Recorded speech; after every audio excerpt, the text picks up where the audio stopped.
Hello again, fight fans. I'm Michael Montero with Boxing Monthly Magazine. You're watching the Neutral Corner for the week of September 23rd.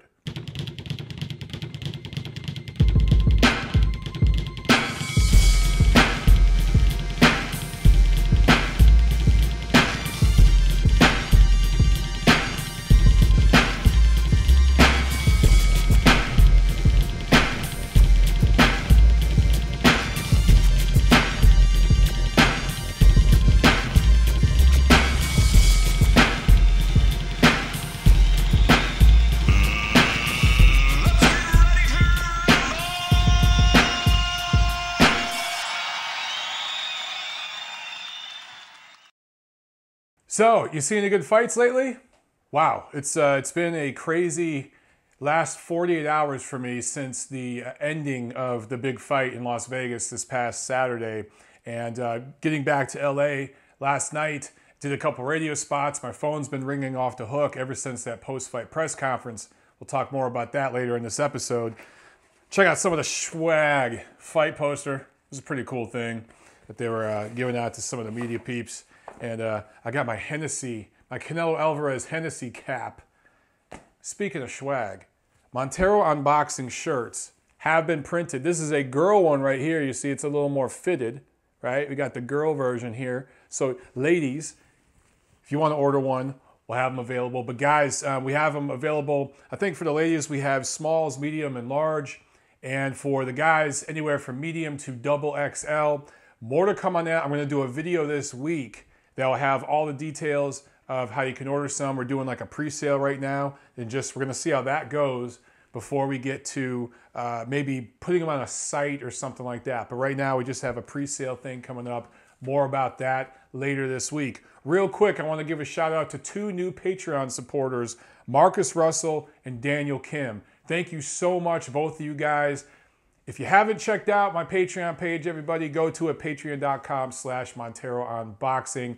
And to all of our new subscribers and followers, especially over the last 48 hours, thank you so much. But especially to our Patreon supporters, you guys really are what keeps us going and keeps us independent on this channel. And if those of you who saw what happened this past Saturday night, you know that I want to keep it independent so I can keep doing what I did, telling the truth, holding people accountable. All right, we got a lot to catch up on. Let's get into some news and notes. Okay, so one thing I haven't done in a while is just go over some of the upcoming fights, the upcoming fight schedule, and I wanted to do that with some news and notes. Obviously, there's a lot to talk about with what took place last week in the ring all across the world, but especially in Las Vegas. So we're gonna have a big review segment in this episode. And as we've been doing for the past few weeks, we'll divide this episode up into the first half, which will be news and notes and review.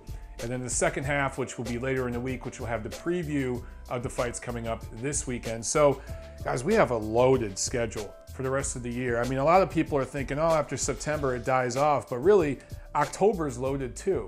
So, of course, we have the World Boxing Super Series. The quarterfinals are continuing through the end of October. I believe the last one is October 27th. But specifically, some fights in October that I'm looking forward to. And if I'm missing any, let me know, guys. But October 7th, Anthony Crolla and Ricky Burns at 135 pounds, a lightweight fight in Manchester. I think that's a fantastic matchup. Neither one of these guys elite, but fan-friendly. Big fan following out there. I think that's going to be a fun contrast of styles, or just style matchup, I should say. That's going to be one worth looking forward to, guys. October 14th, great card from New York, Showtime. This is a 154-pound junior middleweight triple header. 3 different title fights. This is coming from the Al Heyman world. I want to say PBC, but it's not technically PBC because it's on Showtime. But let's see, we have Erislandy Lara fighting Terrell Gusha for the WBA junior middleweight title. I don't know if it's Goucher or Gusha. I've heard it said both ways. Correct me if I'm wrong in the pronunciation of that name. So Erislandy Lara is defending his title against a young gun right there. I'm still iffy on Goucher. I'm not sold on him, but this is his big shot. Let's see what can happen. You know, Lara is getting a little old in the tooth, been slowing down with his footwork recently, you know, not moving his legs like he used to. Maybe we got a fight there. Jermell Charlo defending his WBC title against Erickson Lubin. I'm excited for that fight. I think that's the fight of the card. I want to see what Lubin can do against Charlo. Look, Jermall is, of course, moved to 160 pounds, and he's a player there now, but the Charlos seem to be getting better with every fight, and I think there's a lot to like with both of them. But Jermall has been, at least lately, the more exciting of the two and maybe the more promising of the two. But let's see what Jermell can do. And Erickson Lubin throws a ton of punches, tall guy, a lot to like there. I think this is a good matchup. And then last but not least, Jarrett Hurd against Austin Trout, and this is for Hurd's IBF title. Trout, I think, has just enough experience and everything like that. He's a veteran, but he's faded, he's past his best, but he has just enough to give Hurd a good push. But I do favor Hurd in that fight by pretty clear decision, maybe 8 rounds to 4 or something like that. But because of the skills and the experience Trout has, it's going to be a great learning lesson for Hurd. So look, I like all 3 of those fights. They're for 3 different titles. After this, Uncle Al, can we please get some damn unification? You've owned that division now for years. There's absolutely no reason why the winners of these fights, who are all on the same card, you're setting it up. This is not unlike the Superflag card that HBO did recently. You're setting this thing up. Let's have the winners fight each other, damn it. Let's have the winners of 2 of these fights fight each other, and then the third winner, or the winner of the third fight on this card, they should be in the co-feature of that future card. Let's start matching these guys up and unifying this damn division. There's a lot of talent there at junior middleweight. Put it together, Uncle Al, please. Now, October 22nd, Hassam Nadam, Ryoto Murata doing a rematch in Tokyo. Look, in the first fight, I thought Murata clearly won, was flat out robbed. That was a horrible decision. The WBA, to their credit, mandated this rematch, and now we're getting it in Tokyo. I like Murata to win even more so, and in fact, he might stop Nadam this time. I just got a feeling. Nadam's been down 537,000 times in various fights, always gets up. Part of me thinks he might get stopped in this one. That's just a gut feeling I have. Later, or at the very end of October, October 28th, Anthony Joshua, Kubrat Pulev. This is the IBF mandatory, but of course, the IBF and WBA heavyweight titles are on the line here. It's in Cardiff, Wales, and this thing's already done blockbuster business. You've seen all the press releases about, I want to say, correct me if I'm wrong, it's 70,000 tickets or something like that have been sold. I just can't think of the number off the top of my head right now, but they've obviously done massive business already. Anthony Joshua, bona fide star. Now, I hear a lot of people saying that AJ is the biggest star in all of boxing. I don't want to go quite that far yet. I do believe that Canelo Alvarez is the biggest star in boxing as far as money making, as far as the guy bringing in the most money, the most revenue, and the most power and influence in the sport politically. So I'll get into that later on in this episode, obviously, and you guys know where I'm going with some of that. But I get it. Over in Europe right now, Anthony Joshua, the brand. And once he comes to America at some point, good-looking guy, he's big. American casual sports fans here in America are obsessed with size. The bigger, the better. So a big, young, good-looking guy who speaks English with an English accent, which a bunch of American women have a soft spot for, he's going to be a hit here. Hasn't happened yet. Right now, he's the star of Europe. Vladimir Klitschko was the guy. He passed that torch to Anthony Joshua. He's the guy now. And, you know, look, he was before that, but that just solidified him because now he actually has that name on his resume, right? Over in Asia, the big name, of course, is still Manny Pacquiao. And then here in the Americas, not just the United States or North America, but really the Americas, because, you know, United States, and then you go on down through Latin America, all the Spanish-speaking countries, Canelo Alvarez is the guy. So literally this entire half of the world, when it comes to boxing, Canelo Alvarez is the star. So he's still the guy, the face of boxing, if you will. But it really does break down into sections. You have the Americas, that's Canelo. You have Europe, that's AJ. You have Asia, that's Pacquiao. It remains to be seen who's going to take over as the guy now once Pacquiao bows out. Who's going to take over, Oceania, Asia, that part of that region of the world. Who's going to become the guy? We don't know who that is yet. But we have those stars, right? You have that one fading out. You have that one on his prime, and you have that one still building himself up. So for AJ to sell out this fight with Kubrat Pulev, a fight nobody really wants to see, that's pretty damn impressive. But he sold out fights against much lesser opponents before. And let's be clear about this. A lot of people don't like the Pulev fight. You take Vladimir Klitschko off of Anthony Joshua's resume, Kubrat Pulev's his best damn opponent, at least on paper. So this isn't a bad fight, guys. And Pulev earned the shot. It's a mandatory. So I'm excited to see it. Anytime AJ fights, I'm there. November 4th, we have another card on Showtime that's been announced. This is another one in New York.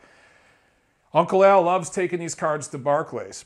Deontay Wilder and Luis Ortiz for the WBC heavyweight title. Also on that card, Bermane Stiverne, who was Wilder's mandatory and took a little step-aside money here, is fighting in a title eliminator against Dominic Breazeale. Now, look, on paper, early on, everyone's saying Ortiz is going to decapitate Deontay Wilder. And I understand why people would say that. Wilder has looked so shaky. He hasn't looked that good against much lesser opposition. I hear you guys. But my hunch, and just from things I've heard talking to people close to that camp and just around the sport in that area in Alabama where he trains and stuff like that, he fights down to the level of his opposition. And that's what I think he's done post Stiverne when they first fought, which is where he first won the title, I want to say a couple years ago now. So I think in this fight, Deontay Wilder is going to be the same guy, maybe even a little better, I would hope, that we saw against Stiverne in his title-winning effort, where he just, nothing special, nothing great, but just used his insane length. He's the longest heavyweight out there. He's much longer than AJ, if you want to know the truth. His arms and just the way his body's built, he's more narrow in the shoulders. So he's able to, it's really his arm length that gives him that reach, and he's able to use length when he fights smart that no other heavyweight right now can really touch. And I think that he could just stay behind that stick. This is just my early thoughts on this matchup. Stay behind the stick, use his length to keep Luis Ortiz at bay just enough to win a decision. That's just how I see it. Luis Ortiz, if this was Luis Ortiz of 2 or 3 years ago, totally different discussion. But it's not. Ortiz has not fought in 2017 yet, right? He hasn't been that active, and last year he didn't fight anybody special. So his opposition hasn't been that good. He's been on the shelf. A lot of people thought when Uncle Al brought Luis Ortiz into the fold and sat him on ice, basically, that this was a way to maybe wait him out a little bit, get him a little chubby, a little, rusty, and then put him in there against Wilder. Well, that seems to be playing out that way right now. That's what we have coming up November 4th. Either way, that is a very solid heavyweight title fight. I'm looking forward to it. And in the co-feature, I like Dominic Breazeale over Bermane Stiverne big time. As long as Breazeale hasn't fallen off since that last performance he had when he upset an undefeated fighter. And Breazeale, remember, showed a lot of resilience in a fight against Anthony Joshua where he was completely dominated, but the guy has a beard, at least so far. So I don't see how Stiverne's going to be able to hurt the guy. Stiverne can weigh as much as 300 pounds between fights. As long as Breazeale can land enough punches to win rounds and finish the fight on his feet, I like him in this fight. And what we're going to end up with here is Wilder versus Breazeale in the first quarter of next year. And it'll be interesting to see if Breazeale can have any more success against Wilder than he did with AJ. November 11th, Top Break on ESPN is back. This is a triple header featuring Jesse Magdaleno, Jose Ramirez, and Artur Beterbiev. So that's a nice solid card with 3 good fighters. Potential future stars in there remains to be seen. Beterbiev or Beterbiev, whichever you prefer, is a guy who is on the cusp of that and has just had a tough run of it with the politics of boxing, his promoter situation, some injuries, over the last few years. These three matchups are, I don't want to say layups, but they're showcase fights. These three guys should look good. And I've been saying it about all these top-ranked cards or the new top-ranked series on ESPN. It seems that the first matchup for all of their star fighters or their potential future stars, the guys they're building up, seem to be layups the first time around. A bit of a soft touch, a bit of a showcase fight. That's okay in the first matchup, but you got to get to it. Second, third matchup for each of these fighters as you're building this series, they have to be good matches. So you only get one of these layup showcase fights, and then you got to get to business. Get to business, right? And that's what we're going to get December 9th. Top Rank on ESPN from Madison Square Garden in the theater. Vasyl Lomachenko against Guillermo Rigondeaux. Now, a lot of people were upset when Lomachenko fought Marrero earlier this summer. Well, those of you who follow my channel, you know that I was reporting that they offered Orlando Salido a career-high payday for a rematch. And Lomachenko really wanted to kind of right that wrong on his resume as he sees it. And Salido just flat out turned him down, refused to do the fight. So they've moved on. They fought Marrero. Lomachenko had that showcase fight, that layup I talked about, and he's coming right back now and fighting Guillermo Rigondeaux. This is going to be for Lomachenko's WBO junior lightweight title. I wanted to say lightweight, but that wouldn't make sense. Junior lightweight title, 130-pound title. And look, some people have talked about, well, Guillermo Rigondeaux is moving up, I think, 8 pounds here. He's moving up 2 weight divisions. And that takes some starch off this fight. Guys, these two could fight at any weight.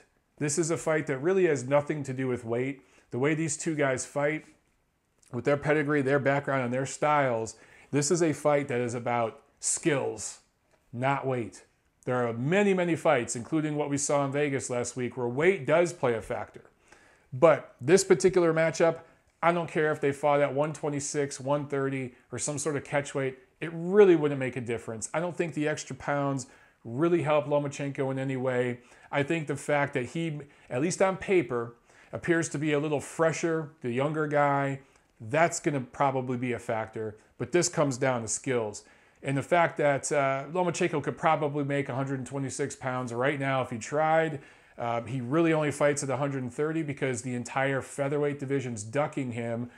I don't see this as a guy. When you think of somebody moving up 2 weight divisions, think about Keith Thurman moving up 2 weight divisions and fighting, Canelo Alvarez or Gennady Golovkin, or even if just in terms of pounds, think of him moving up, 7 pounds and fighting Jermell Charlo. That's not what we're getting here, okay? So I like this matchup a lot. One other one that I just skipped over, actually, November 25th on HBO, Sergey Kovalev, he returns, fighting Vyacheslav Shabransky in New York. And by the way, I saw a press release today where Kovalev said, I don't need a trainer. Him and John David Jackson have parted ways, and there's been a lot of back and forth between those two guys. The wheels have completely fallen off, right? But Sergey Kovalev has gone on record saying, I don't need a trainer. I'm going to train myself for this fight against Shabransky. Guys, the writing is on the wall for Sergey Kovalev. At the elite level in boxing, you can't do that. You have to have a team. And the lone wolf thing has killed Kovalev's career. Everything he accomplished in this sport, he literally accomplished on his talent, the craft he does have, which was created, the toolage and all that was given to him and instructed to him through his youth. That's where those skills come from. And just the fact that he's a tough guy, he's a badass. But at the elite level, you got to have that extra thing. You got to keep working on your craft. You never stop learning in boxing. Guys who are long retired in their 50s that still go to the gym, former fighters go to the gym and pick up things. Bernard Hopkins will still go to the gym and work out and pick up things, looking at some of the young guys and trying some stuff out. Ask any former fighter, they'll tell you this. It's like anything else. It's like they say in the acting world. If you're an actor and you've taken a bunch of classes in training, you are always learning as an actor. Robert De Niro is still learning little tricks and little things to try in his craft as an actor. So for Kovalev to say, I don't need a trainer is basically him, sorry to say, guys, leaving the elite level in boxing. That's what that means. So that's it with news and notes. You're caught up on all the upcoming fights that we can look forward to. As you can see, we are loaded through October. You know, remember, all the fights I mentioned, that doesn't even include World Boxing Super Series. But then we got a few solid matchups in November. We have a nice one at the beginning of December. So we got a lot to look forward to. This has just been an outstanding year in boxing, and it's going to continue through the fourth quarter. Let's get into the review of what happened last week. Last Wednesday, September 13th in Osaka, Japan, Ryosuke Iwasa upsets Yukinori Oguni by TKO 6. He was up on the cards at the time of the stoppage, 48-44 and 49-43 twice. Really dominated this fight to take Oguni's IBF super bantamweight title. So now, look, that's a very strong division. I've talked about it a lot in recent weeks. There's been a couple of titles changing hands recently in Japan.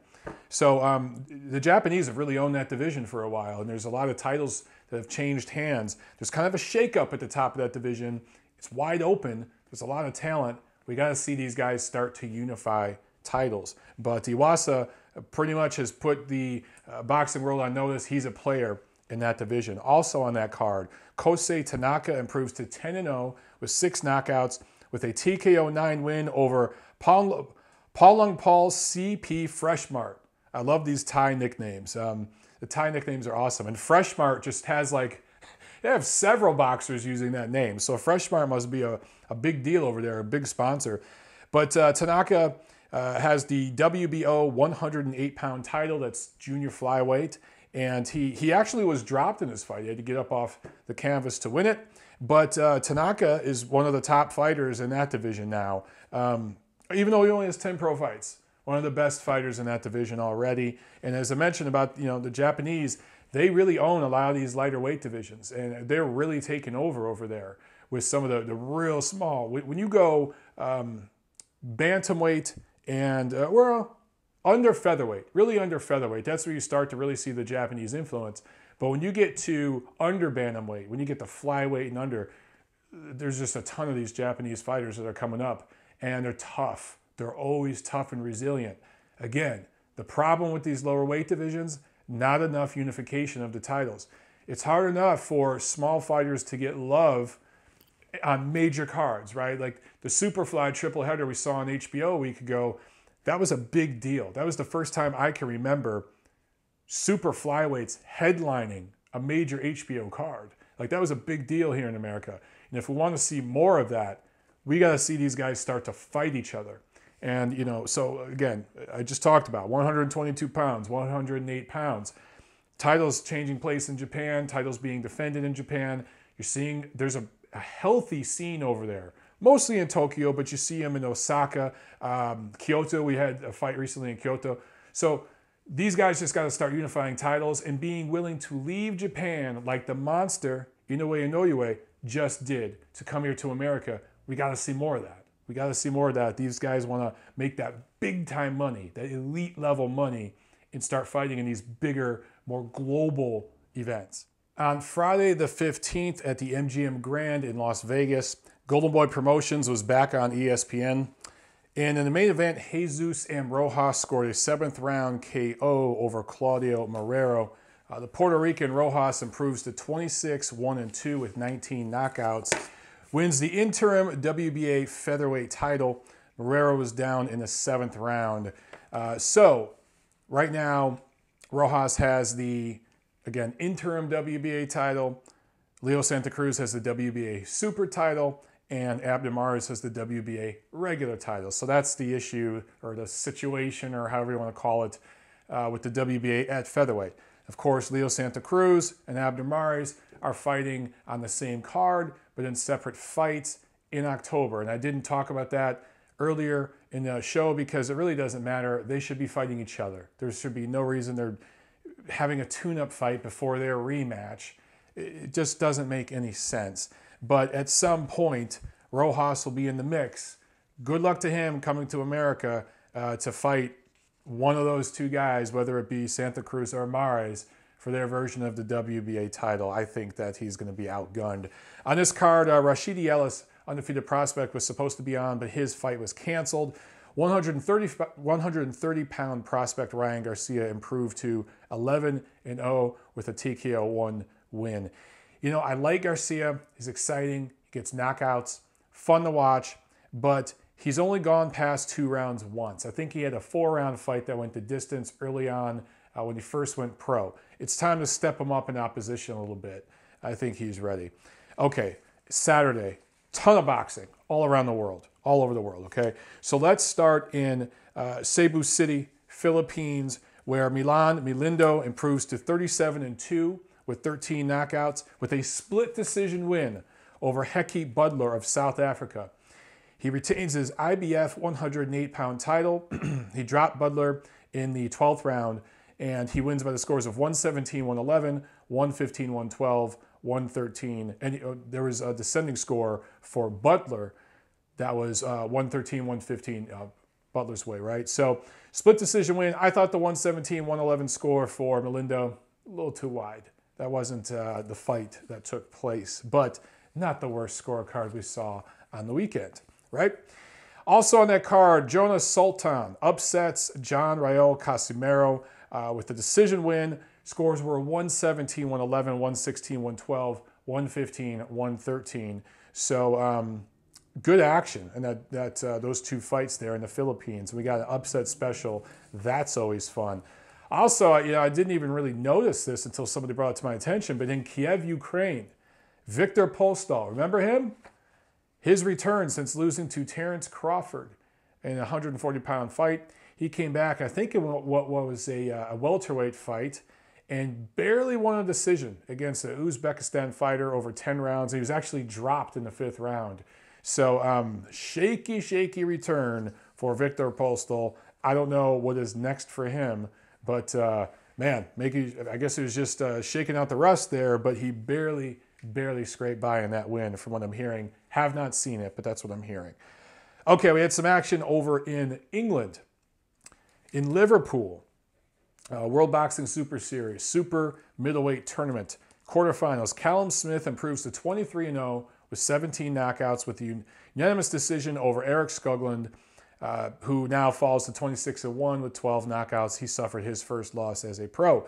The scores were 117-110, 117-111, 116-112. Skoglund was down in the 11th round. And in this fight, Smith wins the vacant WBC Diamond title, whatever the hell that is. Right now, the WBC Super Middleweight titleist obviously is David Benavidez, who just won it in a very close, tough fight a week or so ago. So, you know, I've said this in several recent episodes, and I've been saying it for a while now. The super middleweight division is wide open. It's just wide open, and there's no clear #1 guy or even a #1 favorite. In this World Boxing Super Series Super Middleweight Tournament, I lean toward Callum Smith. He's the guy that I think will kind of learn on the job here. But this wasn't the best start for him. He was fighting a guy who had fought absolutely nobody. And maybe Skoglund has underrated skills. Maybe he's a little underrated, sure. But just on paper, when you look at all the credentials, when you look at the guy's amateur careers, the commissions they fight out of, all of it, Smith was supposed to clearly dominate this fight. It was, look, he clearly won. He was decisive. He dropped the guy, he clearly won. Just there was nothing there that was earth-shattering. He didn't set the world on fire. And maybe it's just look good right now, get the rounds in, get a win, and build on this. Okay, I hear you. He's still my favorite. Either him or Eubank, you know, right now to take that tournament. I don't think Groves is going to win it. But I need to see a little more out of Smith before I can get excited. Right now, super middleweight to me is just, it remains a completely wide open division with no clear favorite of who's going to take over and consolidate things at the top. Now in London, Billy Joe Saunders improved to 25-0 with 12 knockouts. Unanimous decision win over Willie Monroe Jr., who falls to 21-3 with only 6 knockouts. And Saunders wins, or doesn't win, he defends his WBO middleweight title. Scores were 117-111, 117-112, and 115-114. This fight was a snoozer. it just flat out wasn't very entertaining. And I know last week I picked Willie Monroe Jr. by upset special. You know, guys, I really wanted him to win. And, you know, I knew that obviously Saunders was probably going to get the nod in a close fight. From everything I've seen, though, the scores were justified in this fight. You know, Saunders is just a better fighter than Monroe. Bottom line, that's just the case. Now, is Saunders a guy that I really want to see again? Do I believe anything he says? No. And for the record, I saw a soundbite this week where he said he wants to fight Golovkin now. I don't believe it. He had a chance to fight Golovkin last summer. He turned it down. So I just think, and by the way, Frank Warren also, I think last week mentioned something about that they'd love to face the Canelo-GGG winner. He understands the contract they have in place, that there's undoubtedly going to be a rematch between those two, and that if somehow Golovkin won or it was close, Golden Boy was immediately going to enforce that. So for Frank Warren to say that right before his guy was about to fight Willie Monroe Jr., it was just a way for Frank Warren to kind of help promote his poor event. So, yeah, Saunders still has the WBO title. Not a factor. Could care less what he does from here. If he wants to actually get in the ring against the top challenge, cool. I'd love to see him fight somebody like David Lemieux. I'd love to see him fight any of the top middleweights. And, you know, Willie Monroe Jr. is a skilled guy. He's one of those guys that does just enough to lose. I don't know if I'd put him in the top 10, but he's maybe borderline. He's maybe right on the cusp of the top 10. So this is a good quality win for Saunders. And look, it's probably the best win of his career. It's probably the best opponent he's faced. You could make the argument that his win over Lee may have been better, but Lee was done at that point. And a lot of people forget that, yeah, Lee had won his last couple. He won his last couple fights before, and I think there was one that was a draw with Quillen. But the fights where he got bailed out, or maybe Quillen was after the Saunders fight, I don't remember for sure. But with Lee, the couple fights before that he won, he was coming from behind, and his right hook bailed him out. Lee hasn't looked good in years. So that wasn't the best version of Andy Lee that Billy Joe Saunders beat. He also beat Chris Eubank Jr. I realized that, but that was still a young, green version of Eubank Jr. Not that I've seen him improve that much, but he's a better fighter now than he was then. All things considered, this win over Willie Monroe Jr., probably the best win of Billy Joe Saunders' career. So that tells you everything you need to know. All right, now, let's get to the big event at T-Mobile Arena in Las Vegas this last Saturday. We'll start with some of the undercard fights. You know, Nicola Adams was supposed to make her American debut fighting on this card, right? And she was, I think, fighting a fighter from Hungary. Something happened where there was an eye test or something. I don't have all the details, but I think the opponent failed her eye test or something with that. The fight was scrapped. So she didn't fight on this card at all. So those of you who have asked about what happened there, that's what happened. It had to do with the opponent not passing some test, and they couldn't find a replacement. And from what I'm told, Adams didn't even know it was canceled until she got to the arena Saturday. That's how last second it was. It was kind of an odd weekend, you know, including the Friday night fights and the Saturday night card. There was a couple of last-minute cancellations, and some fighters didn't make weight.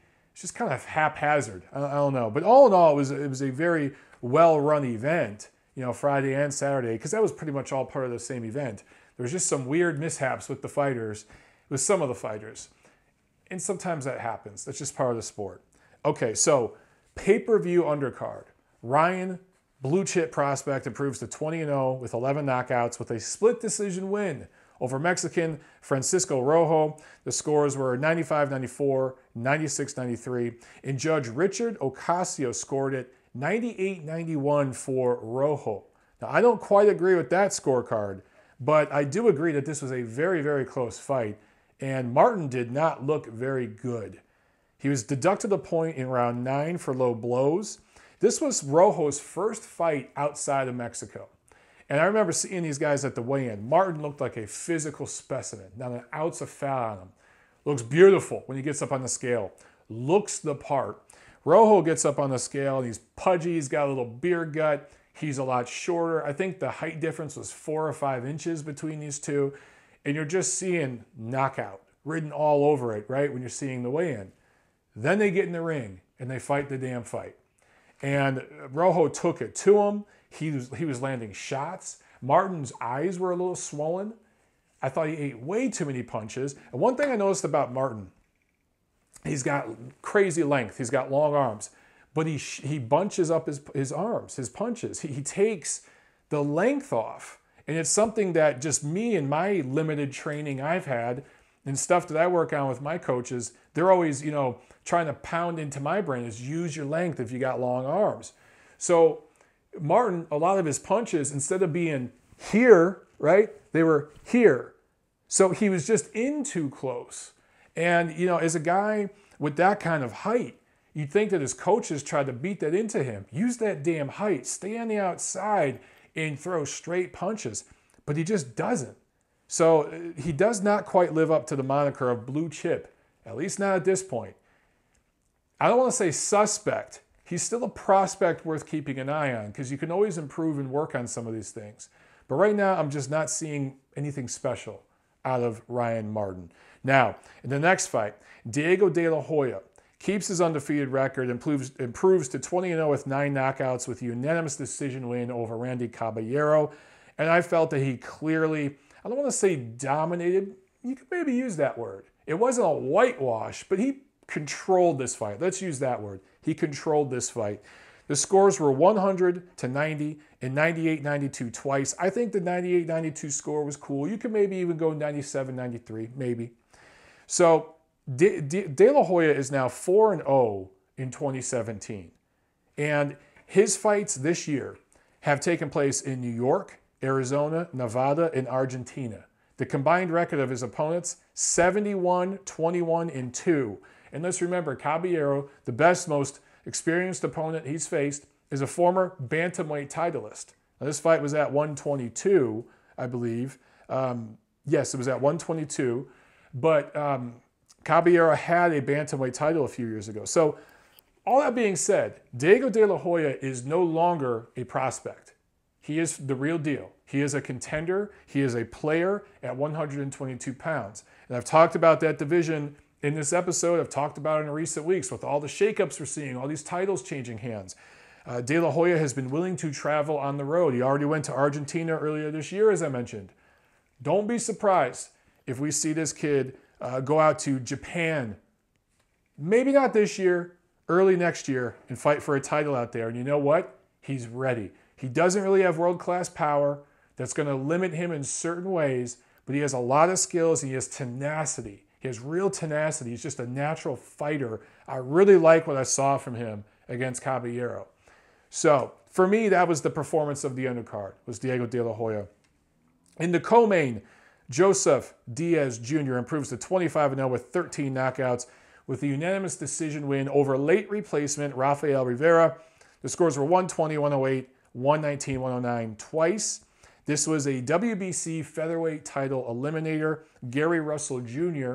obviously holds that title. So at some point, probably early next year, because Russell's with Uncle Al, and things don't really happen fast with Uncle Al. So even though it could take place in December this year, it'd be a nice way to end out the year. Don't expect to see this fight until well into the first quarter, if not the second quarter, 2018. But we're going to see Gary Russell Jr. and Joseph Diaz Jr. fight. And interesting mixture of styles there. Russell, very, very fast with his hands. He's going to give Diaz a lot of problems. But Diaz has a toughness about him and kind of this just ring general attitude about him that I think if he can get to Russell's body late in that fight, you're going to see some changes in the body language. And early on, yeah, I favor Russell, but I think Diaz has a real shot. So Diaz was supposed to fight Jorge Lara, who withdrew due to injury. Let me tell you what I heard from several people that I talked to there at the event. This is actually during fight week. Because Jorge Lara showed up, came to Vegas, made the grand entrance or grand appearance, right? At the, I believe they were doing those grand entrances at the MGM. I wasn't in Vegas yet for those. but Golden Boy streamed it. And they were interviewing the fighters, and they interviewed Lara, and he was like, I'm ready, I'm going to take it to Diaz. Well, from what I'm being told, Lara was heavy, and his team knew it, and apparently somebody told Golden Boy about it. And this whole injury nonsense was just that, nonsense. Wasn't injured, just fat. Knew he couldn't make weight, so they found a last-second replacement.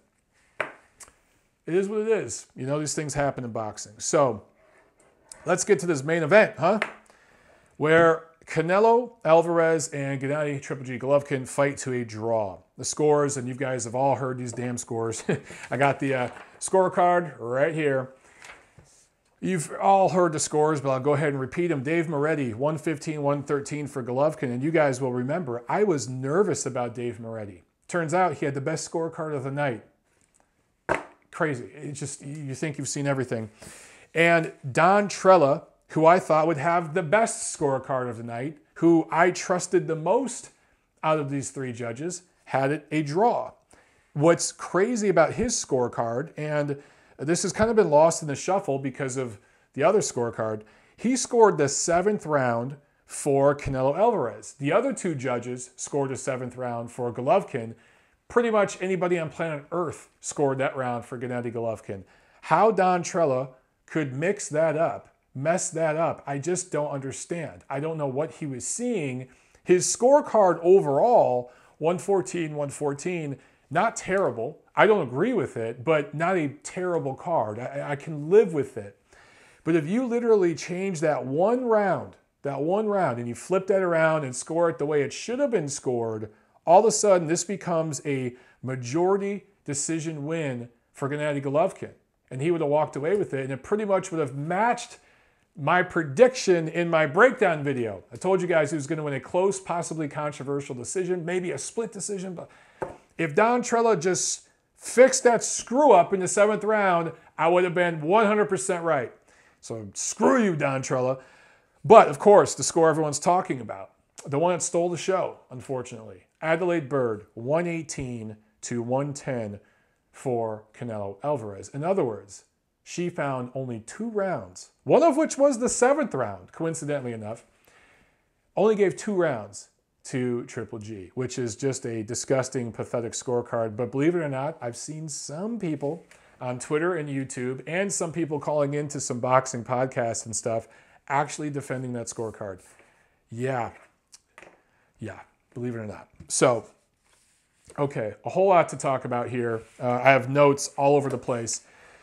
Obviously, if you guys follow my channel, then you know by now that after the fight, I went downstairs where they had the post-fight press conference in the lower bowl, and eventually, after they brought Bob Bennett in, me and him got into a little bit of a heated exchange. I wouldn't say heated, more just passionate back and forth, where we were both trying to make some points, and he was trying to pivot. He was trying to do the old presidential politician pivot, and I wasn't letting him. And he was getting irritated with that, but he hung in there, and I'll give it to him. He eventually did kind of give some answers, and actually, I felt, gave me a little respect. But by the time we were finished talking, he said, you should be asking me these questions. So that was good. But I just want to paint the picture of that whole scenario for you guys so you can understand. So immediately after the fight, I'm packing up my stuff so I can head over to where they're setting up the press conference. So if you take the whole lower bowl of the T-Mobile Arena, you know, you've got the ring, which they kept intact. And then you've got the media section, but then also you have the beginning of like the lower seats, right? The 100s sections, if you will, right here. So what they did is they just wanted writers here in press row, and there was maybe 10 of those, and then they wanted cameras set up behind it. So right after the fight, you know, I'm trying to get set up for my ringside recap video. So I'm trying to, you know, I'm on the phone with Tiffany Lamb. Where are you? Because she's in with the photographers and I'm with the writers. So we're in 2 completely different sections, and I'm trying to organize that. You have the security people trying to break things down and get all the fans out before they can get the media people set up and organized. So it's complete chaos. In the midst of all that, my phone rings, and it's NBC Radio. And my friend Dave Smith, he was doing his show that night, and he wasn't watching the fight, but he was watching my Twitter timeline. And he was basically reporting to his listeners live off of my Twitter. And he called me and said, hey man, can you do a quick segment on my show? Just a quick 10, 15-minute segment to wrap up the last hour of my show, because I just saw your tweets about the scorecard. What the hell happened? So literally, down there in the lower bowl, like I talked about, right? And then where they have the cameras set up, which is in the first maybe 5 rows of the lowest section, I told them, I was like, guys, I can't go back into the media center. That's at the MGM Grand. Like, there's no quiet place. So I just walked up the stands. I walked up maybe 10, 15 rows up that first section and did my radio segment right there. So I'm up there talking on the phone with him as they're setting up at the bottom of the bowl. They're setting up the press conference, right? The post-fight press conference. And I noticed that at first, it's just Gennady Golovkin's team. Apparently, I ran into 2 different VADA officials during fight week, and I had talked to Margaret Goodman, and they confirmed with me that they were going to do testing during the weigh-in and the night of the fight too. So after the fight, they were doing testing, and it took Canelo forever to get done. So they brought out Golovkin's team first, but of course, Erik Gomez, president of Golden Boy Promotions, he was at the podium with Tom Loeffler of K2 Promotions. So I just started to hear the same softball questions. So pretty much the second I wrapped up my call with Dave Smith at NBC Sports Radio, which, by the way, I do have the clip. I'm going to post the audio of it. It'll be a video because it's on YouTube. But I actually ended up doing 2 radio spots this weekend with him. I will post those later this week, so you guys will be able to hear it, okay? Because I know a lot of you have asked about it. You can hear my immediate reaction right after the fight, and then the one 24 hours later. But I went from that, ran downstairs. So I have to go through, the lower sections, right? The lower seats. I have to go through rows of cameras that are set up. There were over 200 media people at this press conference. I had to rifle through 10 rows of press to get up front to try to grab a microphone. And the reason why I did that, and this is before they brought Bob Bennett out, the reason why I did that is because I just noticed all the reporters were asking the same inane, boring, bland questions they always ask. Now, some were asking some interesting questions, but people were asking Golovkin, what do you think about the decision? What do you think Golovkin's going to say? He's going to say, yeah, this was horrible. This is bad for boxing. And he said it. And I understand you have to ask that question, but nobody was taking it to the people in control. They were asking Sanchez. He said the same thing. Yeah, this is horrible. Adalaide Byrd had her scorecard written out before the fight. They were giving the typical responses you would expect from a fighter and a trainer. So I wanted to go down there so I could ask Erik and Tom. And that's what I did. And that video is now on my channel. You guys can see it. And I'm paraphrasing. I don't remember exactly how I worded it. It was so chaotic, I couldn't get all my thoughts together in the moment to ask exactly what I wanted to. But I asked those guys, what is going to be done about Adalaide Byrd? And I think they were both a little shocked by it, especially Gomez. And, they were saying, well, look, that's up to the commission. We don't choose the judge. We didn't get to it, but the point I was trying to make is, are you guys going to press them? Are you going to press Bob Bennett? Are you going to demand an investigation, demand something be done? And the bottom line is, the way it works, guys, is the commission gives a pool of judges, names, right? A pool of judges to the promoters, to the teams, and says, do you guys approve of these judges? And both Erik Gomez and both Tom Loeffler approved Adalaide Byrd and the other 2 and others, because there's a list, there's a pool, like I said. And from there, the commission says, well, we'll put these guys on this fight, those guys on that fight, etc., etc. So this does partially fall on Erik Gomez, Golden Boy Promotions, I shouldn't single out Erik, and K2 Promotions. This does somewhat fall on Canelo's team and Golovkin's team, including Abel Sanchez and Gennady Golovkin himself. If they had an issue with Adalaide Byrd or any of these judges, they should have brought it up. If they didn't have an issue and Adalaide turned in this horrible scorecard, now it's up to them to press Bob Bennett and the commission to do something about it. And that's what I was trying to express to them. So I asked that question to get the ball rolling. Basically what I was trying to do with all the media people there, because it was kind of a stale press conference, was set up the jab. Hey guys, I'm setting up the jab. Here you go. Let's get the ball rolling here. I got the jab going. Gave the mic back, walked back upstairs to where Tiffany was so we could talk about our ringside recap video setup and all that stuff while she was filming the press conference. Well, then they brought out Bob Bennett, and that's when things got really interesting. They brought Bennett out, and I thought, again, at this point, I had set up the jab to where all the rest of the media people needed to do, all my peers there needed to do, was take what I started and kind of roll with it. But I noticed nobody was doing that. And so Bob answered a few questions, and I think Chris Mannix was one guy who kind of asked him about it, but it was softball. Nobody was pressing him. Nobody was getting in his ass a little bit and really pushing it. So I ran back down there, and I ran to grab another microphone. This time, they didn't want to give me a mic. Somebody who I think was with one of the promoters, I can't remember who it was, ran and got me a microphone and said, dude, you need to ask this question, do it. So you guys, the video's up there. I don't need to go into all the details. Basically, all I really wanted to do was press Bob Bennett while the lights were on, while the cameras were on, while the microphones were on. And again, I painted that picture of how the bowl looked, right? Where you got the ring, you got the press row, and then you've got all the cameras and all that. I was pretty much at the end of the press row. That's where they were handing out the mic, kind of in the middle. I walked past press row, pretty much right up to the damn ring. I made my physical presence undeniable when they didn't want to give me a microphone. I was about to shout my question to them when they wouldn't give me a mic. So finally, when somebody gave me a mic, by that time, I was right up at the ring. And, you know, unfortunately, we weren't able to get video of me or just from a vantage point because it's all about me. No, we wanted to give you a vantage point of just how it looked. But because it was just such a chaotic scene and everything, we weren't able to do it. So if there's video of it out there, guys, I know some people filmed me because while I was talking, I saw a bunch of cameras turn around.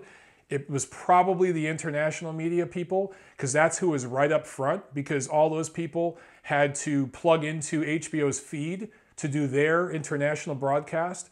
And there were people from Argentina, from Mexico, from Asia, from Europe, all over the place. So I noticed a lot of those people turned their cameras at me when I was asking the question. But I wasn't trying to steal anybody's thunder, and I wasn't trying to make a scene. I wasn't trying to put the spotlight on me or anything like that. I was trying to press this guy, again, while the spotlight was on him so that he couldn't hide.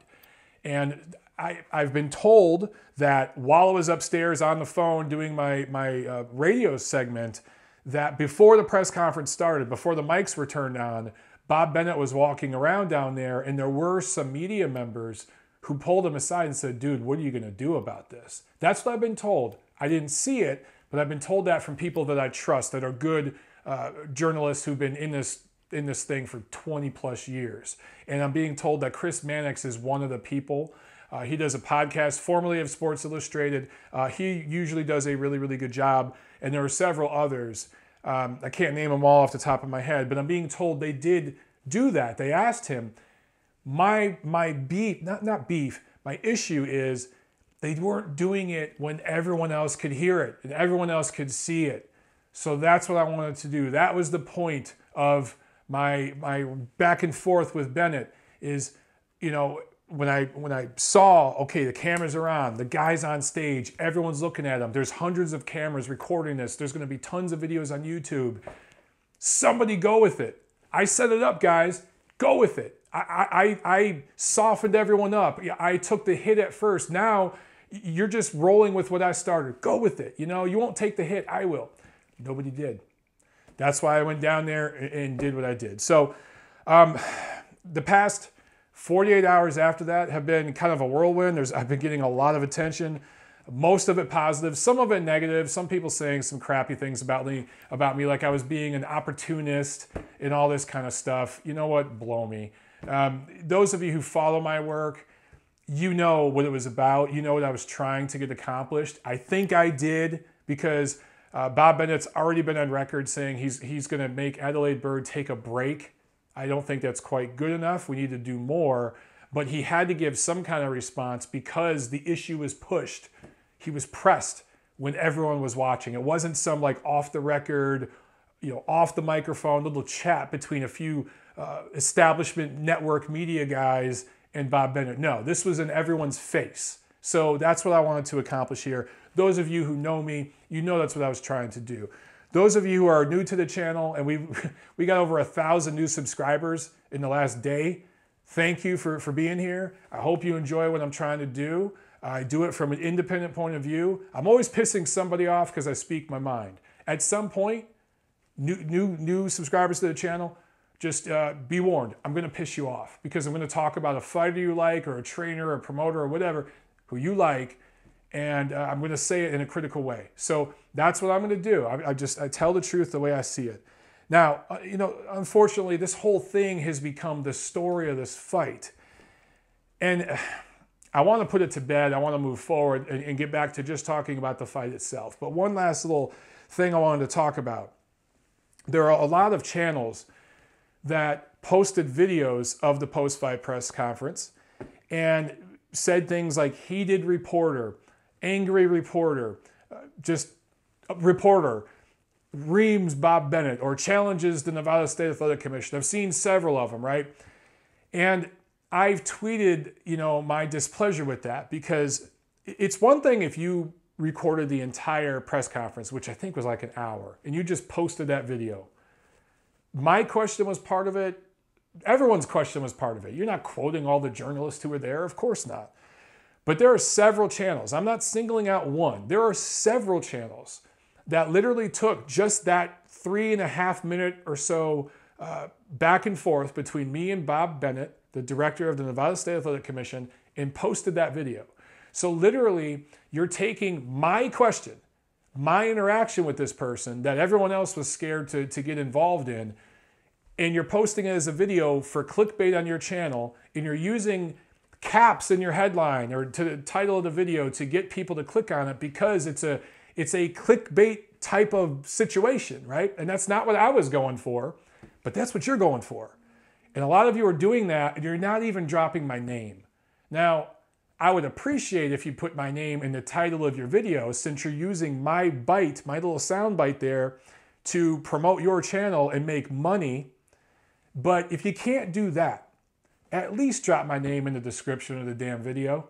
At least in the video description say, reporter, boxing journalist, boxing analyst, boxing host, whatever damn word you want to use, boxing pundit, Michael Montero, challenging Bob Bennett, however you want to word it. But at least give me that much and drop a line to my channel. Some of the channels that posted videos like that have 200, 300,000 subscribers. I have 5,000. Guys, I'm not a threat to you. You shouldn't be trying to, I don't want to say shut me out, but trying to just, it's like you just don't want to give me credit for what I did that a lot of you are scared to do. Yet, you won't give me credit, but you'll take it and use it to get a video that's hitting on your channel. That's just kind of nasty. And we're supposed to be in this together. You guys know my name. Some of you don't like me and you've posted videos about me, and some of you have given me credit, some of you haven't. But it's just kind of nasty when you're getting ad revenue off of a video, you're getting clicks to your site, whatever it is, and you can't even drop my damn name, okay? Let's try to be cordial with each other.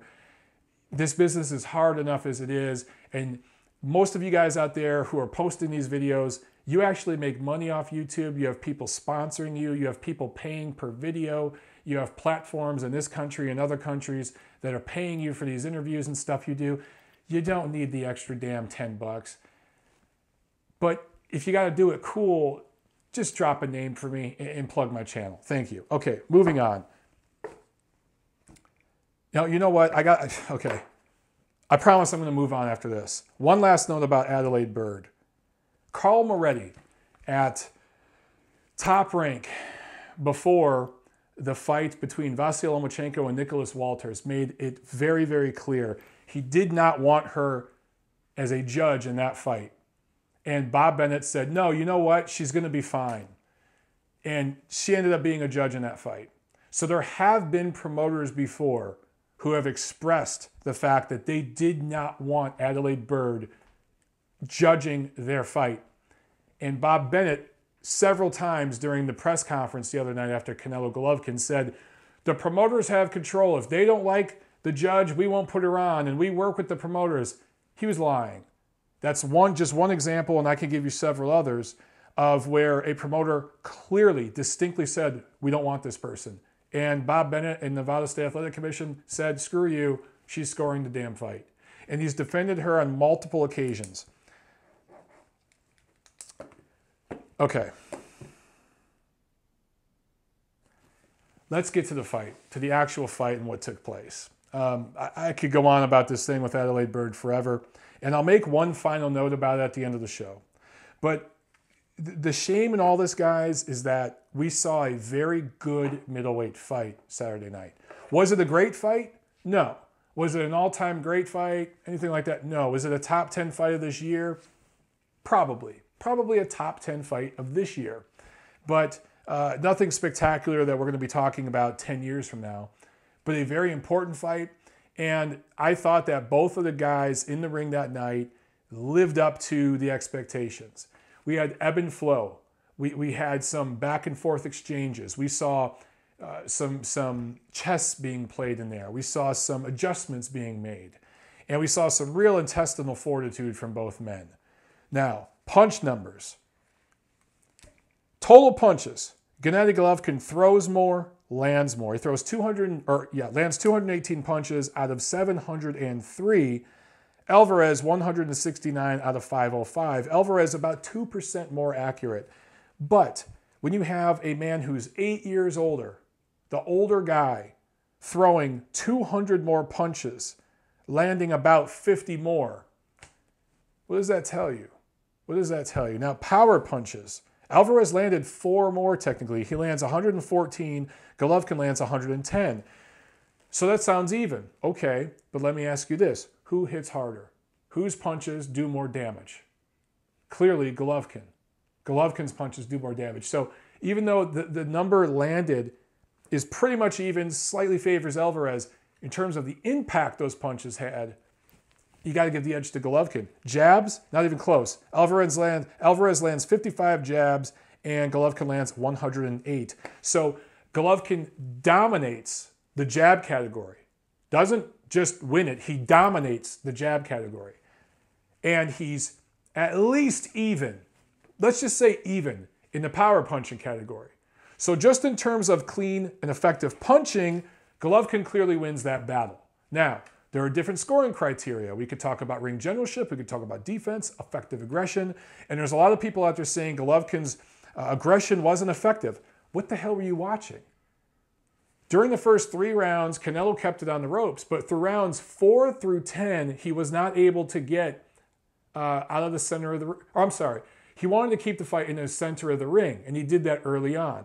But rounds 4 through 10, he couldn't get off the damn ropes. Why do you think that was?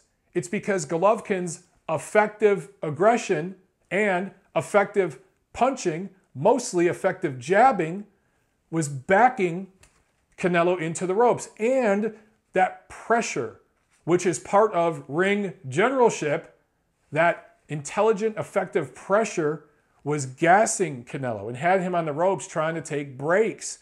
He would counter here and there. He'd have little flurries, but he would mostly be taking breaks on the ropes. And what I saw in about 8 or 9 of these rounds clearly was one fighter, Golovkin, doing the majority of the work consistently over 2 minutes, 2 minutes and 30 seconds of a round. And Canelo, over 30, 45 seconds somewhat of a round, would throw little flurries. They were mostly pity-pat. Now, maybe you have a 1, 2, 3, 4, 5 punch combo. Maybe it's that 5th punch that's got a little stank on it and actually lands and stops Golovkin in his tracks. Fine. But those first 4 punches are fluff. They're for show. What I saw a lot from Canelo was sliding to his left, avoiding Golovkin's right hand. He did a very good job at that. I told you guys that his defense and his head movement was underrated. I also told you guys that Golovkin gets hit a lot. And I don't buy the excuse anymore that he was trying to get hit in this fight to make it fun for the fans or anything like that. I think that part of Golovkin's defense is to get hit sometimes. I do think he tucks his chin and is willing to take one to give one. I agree with that. But he does get hit. And it's okay to admit he gets hit. Some of the Golovkin fans out there need to chill. It's almost as if you say anything negative or critical of Golovkin, you're dissing him, and that's not the case. Golovkin does get hit. Doesn't have the greatest defense on earth, but he's able to withstand those punches. What I saw, look, Alvarez was able to force Golovkin to reset with his sliding out to the left. He did avoid the right hand, but he couldn't get away from the damn jab. The jab landed, according to CompuBox, at 30% accuracy. That's maybe a little less than Golovkin usually lands the jab, so Canelo did pretty good with that, but he still landed 3 out of every 10 jabs, and he threw 360 in the fight. That's 30 a round. That alone, guys, tells me right there who was controlling the fight, who controlled the distance. And if you look at the jabs per round, they're pretty damn consistent. Golovkin was throwing anywhere from 20 to, in the 5th round, he threw 40 jabs. That's pretty much where it is consistently. So he was controlling the fight there. The consistent, methodical punching, movement, distance, timing, spacing was being controlled by Golovkin. In between long breaks and lulls from Canelo were little flurries and bursts. What do you favor? Do you favor the guy controlling 2/3 of the round or the guy controlling 1/3? Most of the time, if it's a close, fairly close competitive fight, I control the guy doing the bulk of the work, controlling the distance, controlling what's going on in there for the bulk of the round, unless there's one hellacious big shot from the other guy that changes things, and that happens sometimes. But I'm sorry, guys. Rounds 4 through 10, the man controlling the fight was Golovkin. Now, let's give Canelo credit for finishing strong. And by the way, he finished strong because he knew he was losing, and his corner told him so. That tells you all you need to know about how the fight was going. But that close, that strong close by Canelo narrowed the gap on my scorecard. Live, I scored this fight 115 to 113 for Golovkin. And I want to say, I don't remember the exact rounds, but some of you are saying Canelo won the first 3 rounds and the last 3 rounds. I disagree. I thought Golovkin won the first round. I thought he won the first round. I thought the second and third, I remember Alvarez, I know Alvarez won the second round. From there, I can't really remember, guys. I know that Alvarez, on my card, won the 12th round too. So that narrowed the scorecard for me. But clearly, the guy who did the better work throughout was Golovkin. Now, if they do a rematch, and I do believe they will, it would be stupid, just flat out stupid, for Golden Boy Promotions to not come back with an immediate rematch in May. If they learned anything from the fiasco between Andre Ward and Sergey Kovalev, it's that if you wait too long, all this stuff settles and people just don't give a damn anymore, right? That rematch between Ward and Kovalev sold worse than their first fight, and they had a good competitive first fight. The kettle's hot for this thing right now. You have got to jump on it while it's hot, and you've got to do a rematch in May. I don't want to hear nothing about no damn Billy Joe Saunders or anybody else. Do this rematch in May. What is interesting, or the interesting question for me is, who can do better between the two fighters in the rematch? Now, all things considered, based on what we've seen from both of these fighters, ask yourself this. Was this the best performance of Canelo Alvarez's career? Was this the best performance of Gennady Golovkin's career? My initial answer to those questions is yes for Canelo, no for Golovkin. Now, maybe I need to think about this some more. But based on what I saw, I don't know how Canelo can do any better than he did in that fight. I just don't. I don't see what he's going to do better, what he's going to bring to the table in the rematch better than he did Saturday night. Golovkin, there's several things he can do better. He can feint and dip to his right more because all Canelo was doing was sliding to his left. He could also go to the body a hell of a lot more. There's several things Golovkin can do that he didn't quite do as well in this fight. I don't think this was the best performance of his career. Maybe in some ways it was. This was also his first fight on the big stage, right? For Canelo, he's been on the big stage for years now. So all things considered, I think Golovkin can make more adjustments, and I favor him to win the second fight even more clearly than he did this first fight. So going on the record with that early, maybe I'll change my mind as things develop, but that's what I see happening. Okay, now I want to close with something real quick with this whole Adalaide Byrd thing, Nevada State Athletic Commission. Real quick, if you guys want to call the commission, their phone number is 702-486-2575. If you want to email them, it is boxing@boxing.nv.gov. If you want to write them a letter, remember those? Yeah, an actual paper letter.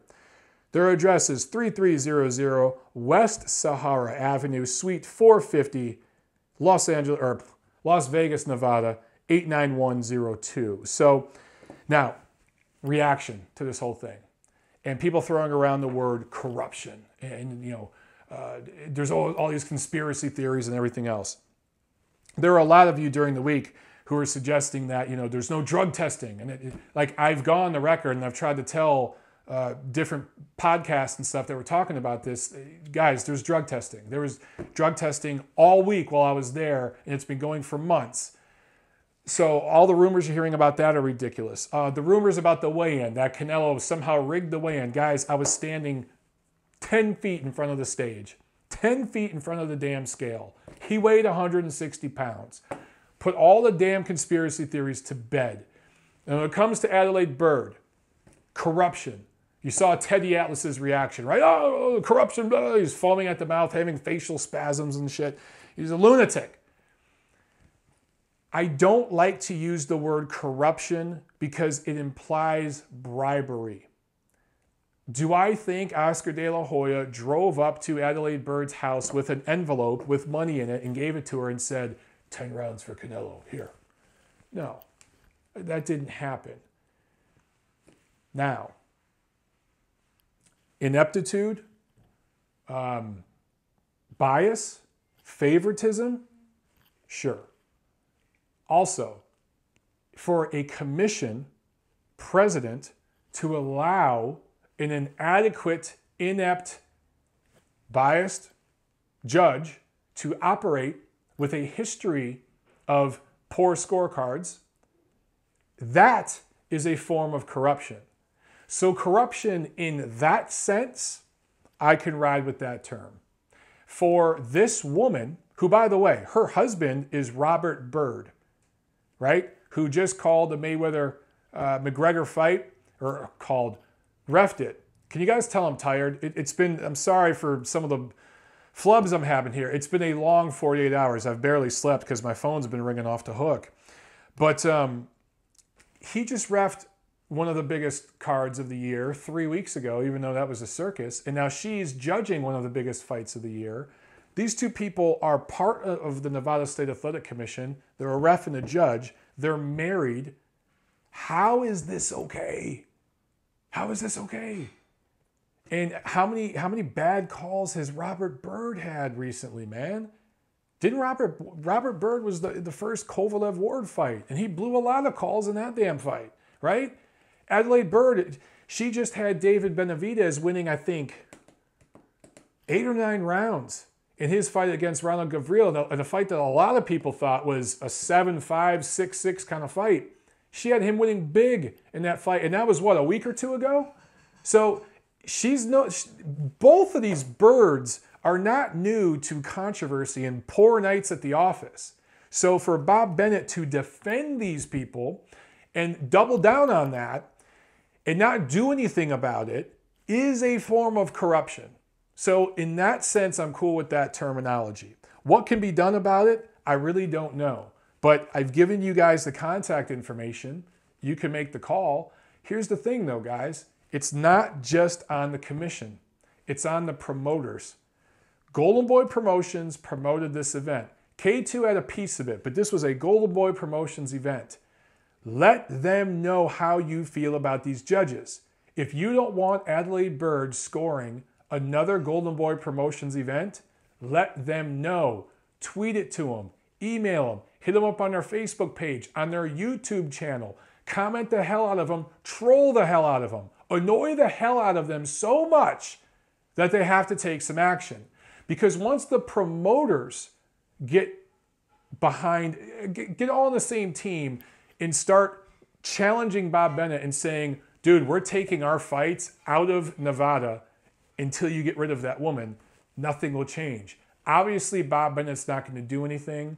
They're probably going to suspend Adalaide Byrd because I bitched enough with enough cameras and lights on, and that's why I don't think I'll get credentialed for the rematch next May.